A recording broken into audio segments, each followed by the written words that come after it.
तो अब आपने थोड़ा सा समय भी इसमें देना पड़ेगा, क्योंकि यह नींद तो दुश्मन है। अब तो हम चल मस्ती मार लेंगे, सो जाएंगे, कोई ना उठावेगा सवेरे तक, फिर बनाएंगे कुत्ते गली में सोएंगे, 1 सेकंड नहीं सोने दे कोई। कभी कोई बैल आ रहा है, कोई मोटरसाइकिल ड्र करेगा, वो फिर देख के भागेगा, फिर कोई ना सोने दे आपको। तो अब थोड़ी सी नींद को कम करके हम सावधान होकर डर के ये ज्ञान ग्रहण करें।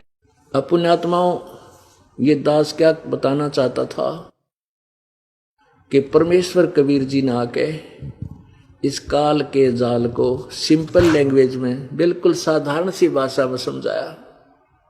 अपनी प्यारी आत्मा को मिला करके, अब देखो, अब ये बिचली पीढ़ी होगी, बिचली पीढ़ी है मानव समाज की, कलयुग की, और सभी बहन बेटी भाई बुजुर्ग सब अक्षर ज्ञान युक्त हो गए, शिक्षित हैं, और सदग्रंथ अपने पास है। आज से 600 वर्ष पहले कबीर परमेश्वर इन्हीं सदग्रंथों का ज्ञान बताया करते थे। वो क्या बताया करते थे? वो जैसे परमात्मा कबीर जी ने कहा था कि वेद मेरा भेद है, वेद मेरा भेद है, मैं वेदन में नाही, और जौन वेद से मैं मिलूं ये वेद जानते नाही। वेद मेरा भेद है, ये सभी वेद जितने भी ये ज्ञान हैं, ये चारों वेद कहते मेरा भेद है, मेरे विषय में जानकारी दे रहे हैं। लेकिन जौन वेद से, जिस वेद से मैं मिलूं वो ये वेद जानते ना, क्योंकि पवित्र गीता जी अध्याय नंबर 4 के श्लोक नंबर 34 में कह दिया गीता ज्ञान दाता ने कि मैंने जो ज्ञान बताना था मैं बता रहा हूं, और लेकिन उस परमात्मा के विषय में जानना तो उन तत्वदर्शी संतों की खोज कर ले। इससे सिद्ध है कि गीता जी का ज्ञान कंप्लीट नहीं है। अब ओम तत्सत ये सांकेतिक मंत्र है, ओम तत्सत जाप करने का नहीं है। ओम मंत्र ब्रह्म का है, तत् मंत्र परब्रह्म का है, और सत मंत्र ये पूर्ण ब्रह्म का, परम अक्षर ब्रह्म का है। तत् और सत ये गुप्त है। ओम तत्सत ये जाप नहीं है। इसकी 3 विधि से सिमरण होता है इसका, ये 3 मंत्र का जाप बनेगा। और पहला मंत्र ओम और सत तत् ये सांकेतिक दास बताएगा, ये दोनों मिलकर सतनाम बनेगा। और फिर सारनाम आपको दिया जाएगा, सत जो सत है वो और जोड़ा जाएगा। फिर ये सत जो एक अक्षर है ये पार करेगा, आपको सतलोक ले जाएगा। और ओम तत्सत ये एक छुड़ावेगा, एक मिलावेगा। तो ये तीनों मंत्र का जाप से आप मोक्षोगे, वो गीता ज्ञान दाता नहीं जानता। इसलिए इसी प्रकार यजुर्वेद अध्याय नंबर 40 के श्लोक नंबर 10 और 13 में यही कहा है कि कोई तो परमात्मा को उत्पन्न होने वाला यानी जन्म लेकर आने वाला कहता है, कोई कहता है वो निराकार है, जन्म लेता ही नहीं, वो तो आकार में नहीं आता। कहते इस ज्ञान को भी तत्वदर्शी संतों से पूछो, वो बताएंगे। तो पुण्यात्माओं, इससे सिद्ध है कि वेद ज्ञान और गीता ज्ञान इनकम्प्लीट है, लेकिन गलत नहीं कह सकते, इनको रॉन्ग नहीं है। जैसे 10वीं तक का सिलेबस 10वीं तक का ही होता है, लेकिन वो BA का नहीं है, यानी कंप्लीट पढ़ाई का नहीं है वो। इसी प्रकार परमात्मा ने ये पहले ज्ञान कहा था, वेद मेरा भेद है, मैं वेदों में नाही, मैं इन वेदों में नहीं, अर्थात मैं मिलो वेदन से नाही, मेरी प्राप्ति वेदों में वर्णित विधि से नहीं हो सकती। और जिस वेद से मैं मिलो ये वेद जानते ना, जिस ज्ञान से मेरी परमात्मा की महिमा की वाणी कबीर वाणी है। इस कबीर वाणी में परमेश्वर ने आकर स्वयं ही निर्णायक ज्ञान दिया है, कंप्लीट नॉलेज दे रखा। कहते वो इन 4 वेदों में है नहीं, वो वेद जानते ना। अब देखो, परमात्मा कबीर जी 4 युगों में आते हैं, अपने ज्ञान की महिमा, अपने ज्ञान को आप ही बताते हैं, और वो अपनी प्यारी आत्माओं को यानी श्रेष्ठ आत्माओं को आकर मिलते हैं। उनसे उनसे उनको अपना परिचय देते हैं, साक्षात्कार सतलोक में अपना यथार्थ रूप दिखाते हैं, ब्रह्मा विष्णु महेश की सतीथि से परिचित करा के अपने गवाह बना जाते हैं कि कबीर इज गॉड, कबीर परमात्मा है। इसी का प्रमाण वो वेद दे रहे हैं। अब देखिएगा कुछ संकेत आपको देते हैं कि वेद क्या बताते हैं उस कबीर परमात्मा के विषय में। देखिएगा ऋग्वेद मंडल नंबर 9 और सूक्त नंबर 86 और मंत्र नंबर 26-27 में। ये देखिएगा पवित्र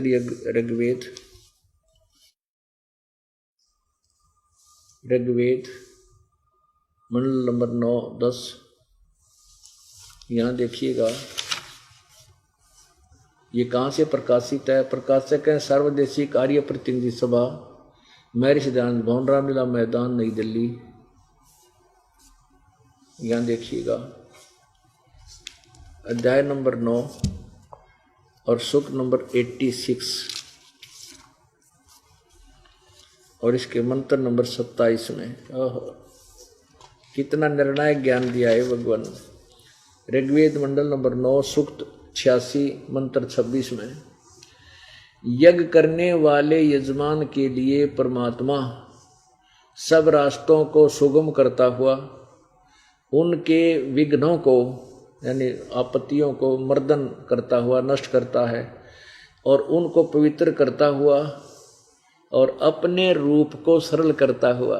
अपना जो वास्तविक रूप है परमात्मा का वो बहुत तेजों में है, उसको हल्का कर लेता है मनुष्य। अच्छा, वह कांति में परमात्मा कबीर। ये देखो यहाँ कबीर अतो, हम इसको कबीर अतो कहते हैं, कबीर। इन्होंने इसको कबीर लिख दिया, हम इसको कबीर बोलते हैं, कबीर है। यहाँ लिख दे हुआ परमात्मा कबीर है, बस आड़ा सर्वज्ञ की जगह कबीर लिख दे। अब जैसे ये यजुर्वेद है, अब ये क्या करते हैं व्याकरण के चक्कर में अपना ये सारा ज्ञान बना देते हैं। अब देखो ये यजुर्वेद है, ये पवित्र यजुर्वेद है, ऊपर रह लगा है, इसके यहाँ 2 अपसर्ग लगा दें या ऐसे रह लगाकर नीचे हलंत लगा दें। यजुर्वेद अलग अलग करके भी हम पढ़ सकते हैं। यदि 2 अपसर्ग लगा दें तो भी ये पुस्तक यजुर्वेद ही बोली जाएगी जब जहाँ इस यजुर्वेद का ज्ञान होगा। तो ऐसे ही ये कबीर देव है, यहाँ इन्होंने लिख दिया कि वह अपने यजमान माने अपने पुजारियों का, अपने भक्तों का, के सब रास्तों को सुगम करता हुआ और उनके विघ्नों को नष्ट करता हुआ मर्दन करता है और वह पवित्र करता हुआ है। फिर देखिए ये कबीर तो ऋग्वेद मंडल नंबर 9 सूक्त 86 का मंत्र 26 है। यज्ञ करने वाले यानी साधना करने वाले के लिए परमात्मा सब रास्तों को सुगम करता हुआ उनके विघ्नों को, उनके दुख संकटों को मर्दन करता है, नाश कर देता है और उनको पवित्र करता हुआ और अपने रूप को सरल करता हुआ। तेज पुंज तंदे धर कैसवे धम को भेंटी, हल्का तेज पुंज का शरीर बनाकर आता है। वह कांतिमान परमात्मा कबीर है। वो कबीर, यहाँ कबीर लिख दे, सर्वज्ञ। कवि कोई सर्वज्ञ वास्ते कभी सर्वज्ञ नहीं हो सकता। यहाँ कबीर का अर्थ हम कबीर ही लिख दें। कबीर विद्युत के समान यानी अति शीघ्रता, जैसे बिजली चमक्या करे 1 सेकंड में यहाँ लेती है, समान क्रीड़ा करता हुआ वर्णीयम पुरुषों को, वर्णीय माने श्रेष्ठ पुरुषों को, अच्छी आत्माओं को प्राप्त होता है, उनको आकर मिलता है। आगे देखो अब 27 में, प्रेम की वे सैकड़ों धाराएं जो नाना रूप में सथित हो लाभ कर रही हैं परमात्मा, ये परमात्मा को प्राप्त होती हैं। प्रकाश पुंज परमात्मा को बुद्धियां विषय करती हैं। जो परमात्मा ध्यूलोक यानी ऊपर तेजों में लोक के तीसरे पृष्ठ पर विराजमान है, एक देशीय है, एक स्थान पर रहता है और प्रकाश स्वरूप है, उसको बुद्धियां प्रकाशित करती हैं। अब जैसे ये अनाड़ी महर्षि दयानंद कह का बेरा नहीं था, महर्षि की पदवी पा रहा, कहते भगवान सर्वव्यापक है, एक देशीय नहीं है, किसी वेद में नहीं लिखा है कि भगवान एक देशीय है। अरे ये 100 जगह बता रखा है वेदों में, 36 जगह। अब इससे सिद्ध है कि वो परमात्मा अपने श्रेष्ठ भक्तों को आकर मिलता है और अपने ज्ञान का प्रचार करता है। अब देखिएगा 82 में सूक्त नंबर, ऋग्वेद मंडल नंबर 9, ऋग्वेद मंडल नंबर 9 सूक्त 82 82 में मंत्र नंबर 1 यहां से प्रारंभ होता है।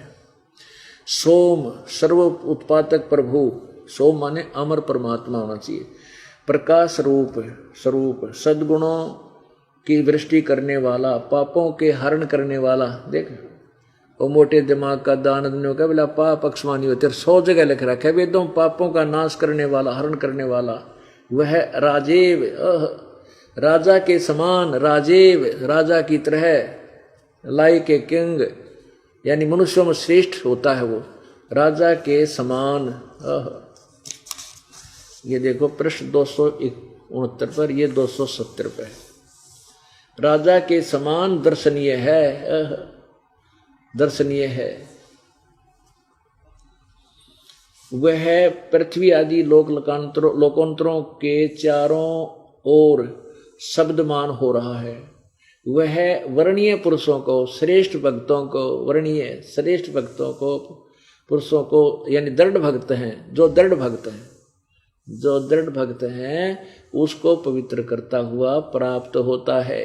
उनको मिलता है करके, उनको पवित्र करता हुआ, उनको, क्योंकि परमात्मा ही हमें साफ करेगा। जिस प्रकार विद्युत स्नेह वाले स्थानों पर आदि आदि, ये हमने अपना ये असली उद्देश्य देख रहा हूँ, परमात्मा श्रेष्ठ भक्तों को आकर मिलता है यहाँ पर। अब वो पहला पड़ा, अब दूसरा, हे परमात्मा उपदेश करने की इच्छा से आप, यानी तत्व ज्ञान देने के लिए आप महापुरुषों को प्राप्त होते हो, यहाँ के उन पुण्यात्माओं को मिलते हो, यानी सच्चा ज्ञान देने के लिए। और आप अत्यंत गतिशील पदार्थ के समान, यानी अतीत कहते पहुंचूंगा क्षण एक में, एक क्षण में पहुंच लूंगा, धन भगत जन अपने के काज के समान हमारे आध्यात्मिक यज्ञ को प्राप्त होते हो। ओहो, यानी और वह कबीर, ये देखो यहां भी इन्होंने डंगा फेर कर दिया, ये कबीर ये ऊपर लग गया, कबीर वेदस्या। अब वेदस्य का देखो कि है यो, इन की बुद्धि देख लो, यहां लिखा है वेदस्य मन उपदेश करने की इच्छा से, यहां लिखना कबीर वेदस्य, वो कबीर परमात्मा उपदेश, कबीर परमात्मा यहां लिख देना था, कबीर परमात्मा उपदेश करने की इच्छा से महापुरुषों को प्राप्त होते हैं। भाई इतना लिखना था, लेकिन इन्होंने तड़ंगा करने का मतलब था ज्ञान था कोई ना, यो कबीर है ऊपर रह लग गया इसका, ये प्रिंट में थोड़ा सा गड़बड़ रह रही है, कबीर है ये, क्योंकि इन्होंने यहां लगाया यो रे, यहाँ कबीर है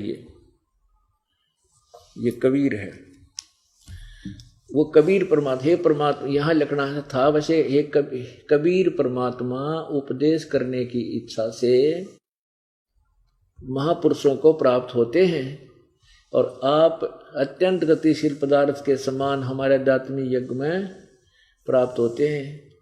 आप, चलो उनका अनुवाद भी समझे तो, आप सर्वज्ञ नहीं, आप कबीर हैं, यहां लिख देना कबीर, कबीर हैं, शुद्ध स्वरूप है, हमारे पापों को दूर करके हे सोम आप हमको सुख दें, पाप नष्ट करके हमें सुख दो, प्रेम भाव से उत्पन्न करते पवित्रता को उत्पन्न करें। अब देखो तीसरे में कमाल कर रखा है, ऋग्वेद मंडल नंबर 9 सूक्त 82 मंत्र 3 में,